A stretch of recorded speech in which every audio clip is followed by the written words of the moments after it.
ये आप देख रहे हैं कि ये एम्प्यूल है, ये एम्प्यूल आप देख रहे हैं और ये इसका एम्प्यूल ब्रेकर है। तो ये हम ऐसे डालेंगे। ये डालने के बाद हमने इसको जिस हाथ से कंफर्टेबल है, राइट हैंड से, अगर हम राइटी हैं तो राइट हैंड से, लेफ्टी हैं तो लेफ्टी, तो इसको आपने एडजस्ट करना है। ये निशान आपको नज़र आ रहा होगा, ये निशान आपको नज़र आ रहा होगा। और इसके अंदर जो है ये फिटिंग होती है, ये आपने इसको ऐसे फिट करना है और एडजस्ट करने के बाद ये इसके ऊपर रख दें। ये देख रहे हैं आप, ये इसके ऊपर, यानी कि ये इसके ऊपर आ गया, ये एडजस्ट हो गया। वैसे भी आप तोड़ सकते हैं, लेकिन ज़रा ये अप्रोप्रिएट तरीकाकार है तोड़ने का, तो आप इसको ऐसे करके तोड़ लेंगे।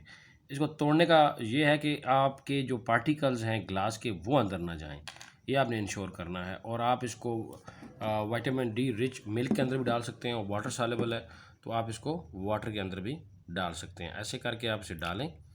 और excess in everything is bad, मैंने बताया था कि ये टॉक्सिक है और इसको ज़्यादा आपने इस्तेमाल नहीं करना। ये आपको नज़र आ रहा होगा ये ऊपर, ठीक है। तो ये जैसे आयली एक सब्सटेंस होता है, आयली मटेरियल होता है, तो ये इस तरह ये आयली सा मटेरियल आपको नज़र आ रहा होगा। स्टिल ये डिज़ोल्वेबल तो नहीं है, लेकिन ये आपके बॉडी का हिस्सा बन जाएगा।